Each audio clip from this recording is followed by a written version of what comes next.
Everyone. तो आज हम सीसैट के पैसेज देखने वाले हैं, वो भी दोनों भी क्वेश्चन अजम्पशन के हैं, दोनों पैसेज और उसके ऊपर एक एक क्वेश्चन है। तो ये एक्चुअल यूपीएससी का पेपर है 2019 वाला सीसैट का, तो उसी में से हम ये पैसेज देखने वाले हैं। तो ये लास्ट पैसेज है 2019 में, हमने पूरा 2019 का पेपर डिस्कस किया है यहाँ पे। तो ये मैंने क्वेश्चन टेलीग्राम पे भी अपलोड किया है पहले, ताकि ये आपको आसान हो, पहले आप वहाँ पे देखो, सॉल्व करो, और फिर बाद में अगर समझ गलत हुए क्वेश्चन तो क्यों हुए, इसीलिए आप डिस्कशन देखो। इसीलिए मैंने पहले ही वहाँ पे अपलोड किया है। तो प्लीज़ टेलीग्राम चैनल ज्वाइन करें और वहाँ पे क्वेश्चन देखें, ठीक है। उसकी लिंक मैं आपको डिस्क्रिप्शन बॉक्स में भी दे दूँगी। तो जब भी हम पैसेज सॉल्व करते हैं पहले क्वेश्चंस देखना है। मैं हर वीडियो में ये बात बोलती हूँ कि हमें पहले क्वेश्चंस देखने होते हैं, फिर बाद में जाके पैसेज, क्योंकि आसान होगा हमें समझने के लिए। तो देखो, अजम्पशन वाले क्वेश्चन ये होते हैं कि ऑथर ने क्या अज्यूम करके लिखा होगा पैसेज, उसका आंसर हमें क्वेश्चन में ढूंढना होता है। तो यहाँ पे 66 वाले इसमें बोला गया है कि अजम्पशन का ही क्वेश्चन है कि क्या अजम्पशन बनाया ऊपर वाले पैसेज में, वो हमें यहाँ पे देखना है, कौन सा वैलिड है वो देखना है। तो यहाँ पे फर्स्ट बोला है global warming is a frequently occurring natural phenomena है, ऐसे बोल रहा है फर्स्ट सेंटेंस। मतलब जो ग्लोबल वार्मिंग होती है वो फ्रिक्वेंटली होती है, एक फ्रिक्वेंटली नेचुरल फिनोमेना है, ऐसे बोल रहा है। सेकेंड बोल रहा है द इम्पेंडिंग का मतलब होता है परिणाम। Impending global warming will not adversely affect small mammals. Small mammal जो होते हैं, मैमल्स मतलब जैसे ह्यूमन, हम मैमल्स में ही आते हैं, जिनकी रिप्रोडक्टिव सिस्टम सेम मैमल की मतलब ह्यूमन की तरह होती है। मतलब एनिमल्स में भी कुछ एनिमल ऐसे होते हैं कि जो ह्यूमन की तरह ही बच्चों को जन्म देते हैं, बच्चों को फीड करते हैं। तो जैसे कि एग्जांपल में मंकी ले लो, ये मैमल्स में ही आता है।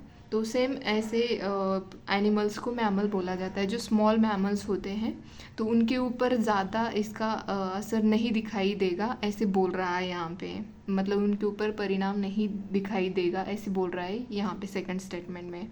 और थर्ड स्टेटमेंट ये है humans are responsible for the loss of earth's natural resilience.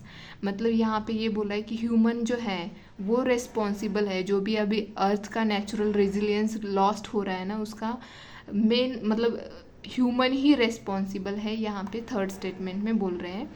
तो यहाँ पे हमें वैलिड निकालना है, ऑप्शन दे रखे हैं यहाँ पे 1 and 2 only, 3 only, 2 and 3 only, 1, 2 and 3।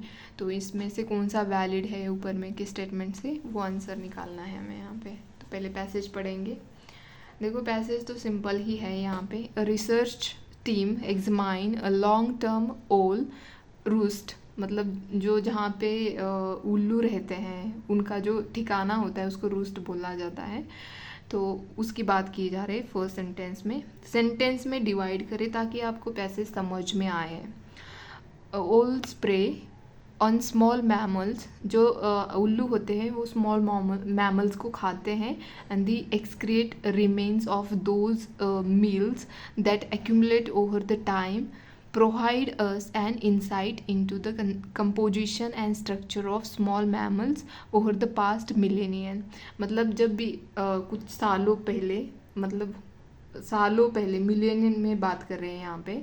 तो इसमें जब हम जो उल्लू वहाँ जहाँ पे रहते हैं, अगर उसको मतलब एक रिसर्च टीम थी, उन्होंने एग्जामाइन किया कि मतलब जो भी वो खाते हैं, उल्लू जो भी पॉटी करते हैं, उनमें से जो मैमल्स के पार्ट्स निकल रहते हैं, रिमेन्स, तो उसका उन्होंने अच्छे से उसको एग्जामाइन किया। तो उनको ये बात पता चली, आगे में पता चलेगी क्या बात पता चले। The research suggested that when the Earth went through a period of rapid warming about 30,000 year ago, मतलब 30,000 ईयर अगो की बात कर रहे हैं अर्थ की, तो तब भी मतलब रैपिड वार्मिंग थी।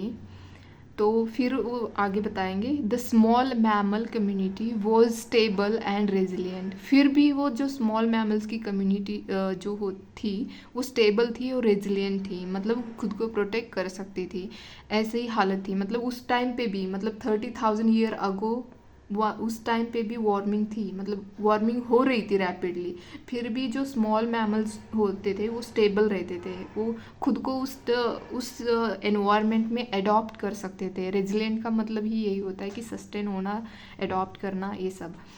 But from the last quarter of the 19th century, मतलब 19th सेंचुरी से human made changes to the environment had caused an enormous drop in biomass and energy flow।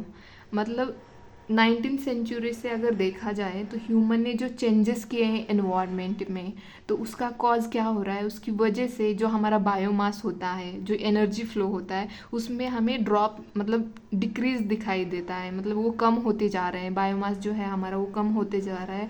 Energy flow जो होना चाहिए था अच्छा खासा, तो वो भी नहीं हो रहा है, ऐसे ये यहाँ पे कह रहे हैं। मतलब जो पैसेज में कह रहे हैं वही हम समझने की कोशिश कर रहे हैं। आपको जस्ट वर्ड्स के मीनिंग पता होना चाहिए, बायोमास क्या होता है, एनर्जी फ्लो क्या होता है, ये आपको पता होना चाहिए। एनर्जी फ्लो मतलब देखो, वनस्पति आई, मतलब प्लांट जो होता है उसके ऊपर अगर किसी रैबिट खा रहा है, रैबिट को कोई हिरन खा रहा है, या सपोज टाइगर खा रहा है, तो क्या हो रहा है, प्लांट से एनर्जी रैबिट में चली गई, रैबिट से एनर्जी किसी लायन में या किसी इसमें चली गई। तो जैसे ये एनर्जी फ्लो होता है, जैसे एक दूसरे पे हम जीते हैं ना, तो वो एनर्जी का ट्रांसपोर्ट होता है हमारे अंदर। जैसे कि हम भी कुछ खाते हैं तो वो खाने से हमारे अंदर एनर्जी आ जाती है ना, तो यही एनर्जी फ्लो होता है। और बायोमास एक पर्टिकुलर एरिया में कितने एनिमल्स है, कितने प्लांट स्पेसीज है, उनका वेट जो होता है उसको बायोमास बोला जाता है। ये एनवायरनमेंट में आपने पढ़ा ही होगा, बस आपको यहाँ पे मीनिंग पता होना चाहिए, बाकी तो ठीक है। So this dramatic decline in energy flow means modern ecosystems are not adapting as easily as they did in the past। मतलब देखो, पहले तो वो जो रैपिडली वार्मिंग हो रही थी उसमें वो स्मॉल मैमल ने क्या किया था, खुद को अडॉप्ट कर लिया था। बट अभी जो डिक्लाइन हो रहा है ना, मतलब अभी जो ग्लोबल वार्मिंग हो रही है ना, उसमें क्यों, मतलब उनको ईजी नहीं है अडाप्ट करने के लिए, मतलब खुद को वो अडाप्ट नहीं कर पा रहे हैं आज के इकोसिस्टम में। मतलब जो ये मॉडर्न इकोसिस्टम है इसमें वो खुद को अडॉप्ट नहीं कर पा रहे हैं ईजिली, जैसे कि पहले वो ईजिली किया करते थे, खुद को अडॉप्ट कर लिया करते थे, लेकिन आजकल ऐसा हो नहीं रहा है। तो बस सिंपल मीनिंग यही है कि पहले भी ग्लोबल वार्मिंग हो रही थी रैपिडली, फिर भी वो स्मॉल जो मैमल्स थे वो अडॉप्ट कर सकते थे खुद को।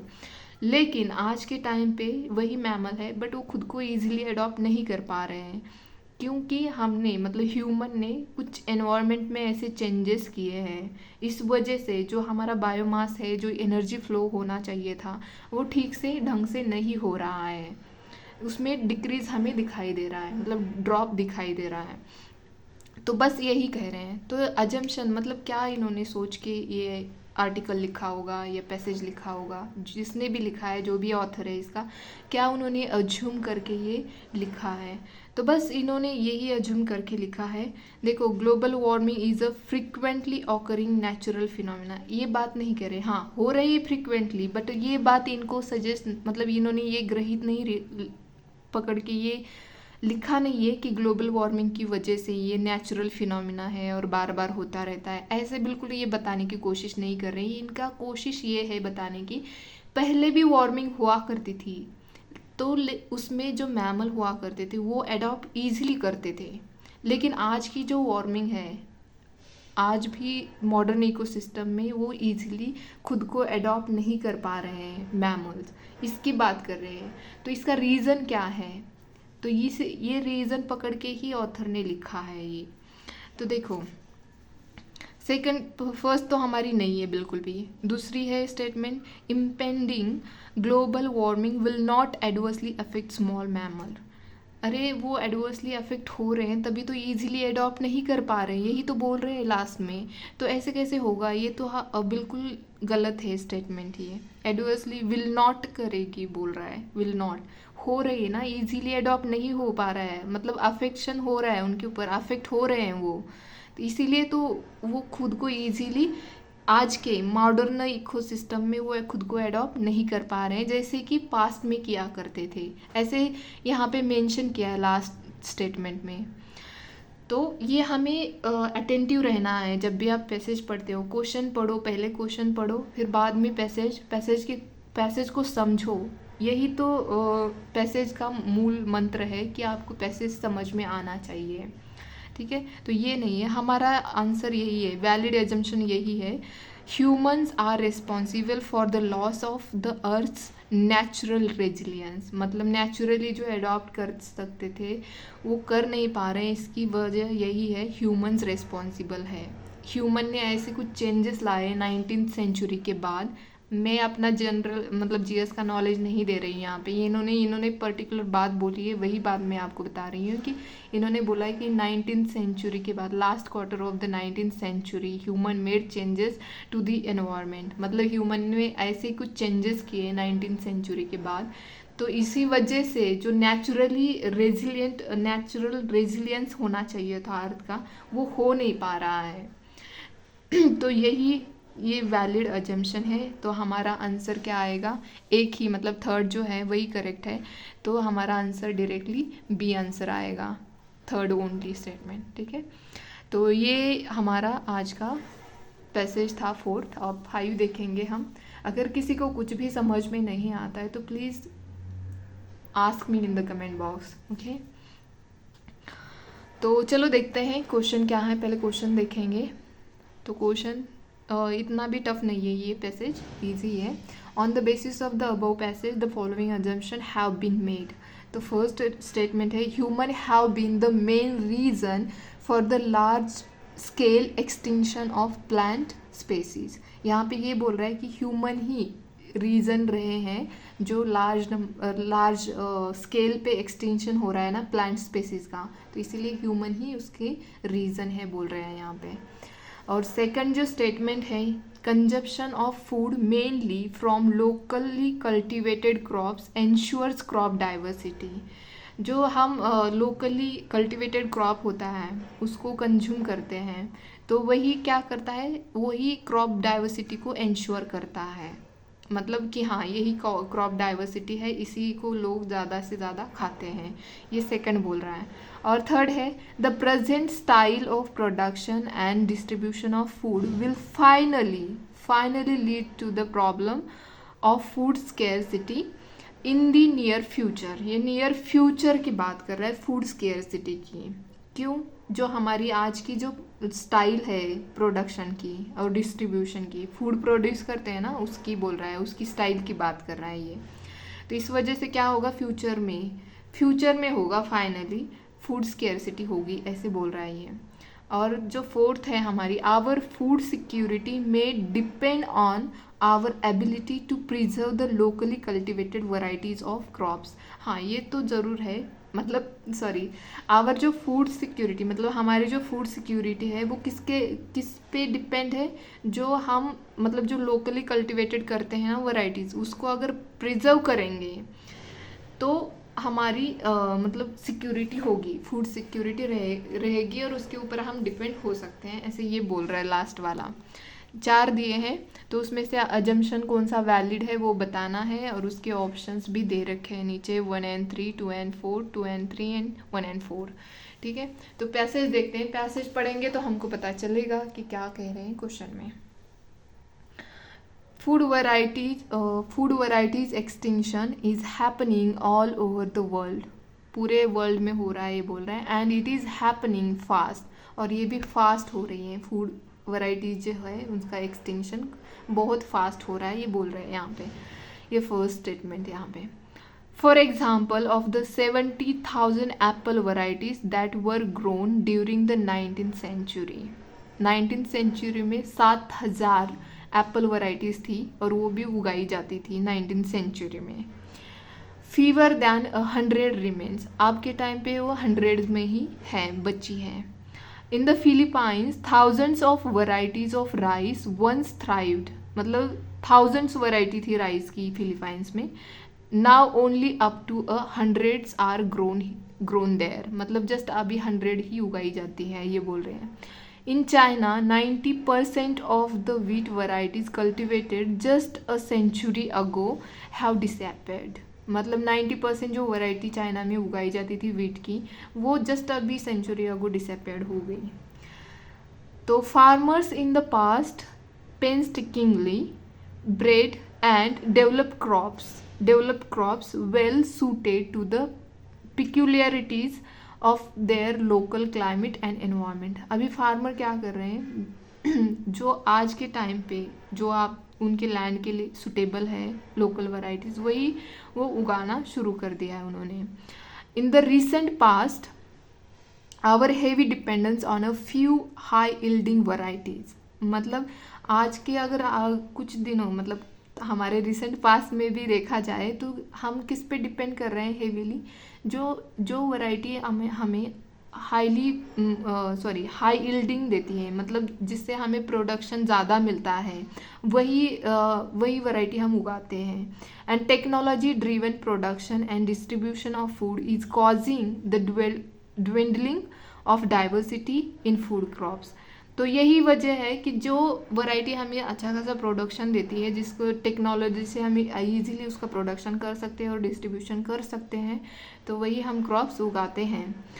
If some mutation, crop disease और future climate change decimates the few crop plants we have come to depend on to feed our growing population, we might desperately need some of those varieties we have let go extinct।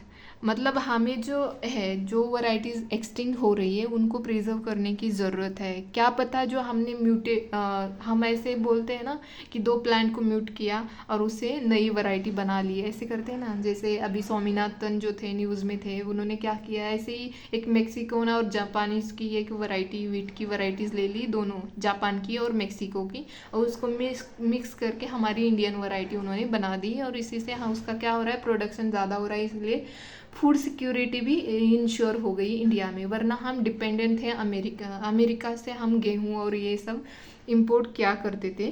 फिर बाद में जब हमारा green revolution हुआ उसके बाद से ही हम मतलब खुद के ऊपर डिपेंड हो गए हैं। मतलब इतना तो है कि हाँ फूड सिक्योरिटी हो गई हमारी इंडिया में। बस मैं इसलिए बता रही हूँ कि आपको म्यूटेशन का मीनिंग समझ में आए यहाँ पे, इसीलिए मैं बता रही हूँ ये सब। वरना ये पैसेज और मैं जो बता रही हूँ इसका कोई रिलेशन नहीं है, ठीक है। तो जो म्यूटेट की होती है वैरायटी, पता चला कि फ्यूचर में उसका मतलब वो डिसअपियर हो गई या डिसिमेट्स हो गई, तो हमें जो जिस पे हम हेवीली डिपेंड रहते हैं वो वैरायटी अगर एक्सटिंक्ट हो गई तो क्या करेंगे हम, फ्यूचर में क्या करेंगे। तो इसीलिए कुछ जो वैरायटीज़ होती हैं लोकली कल्टिवेटेड जो वैरायटीज़ होती है, तो उनको प्रिजर्व करने की ज़रूरत है।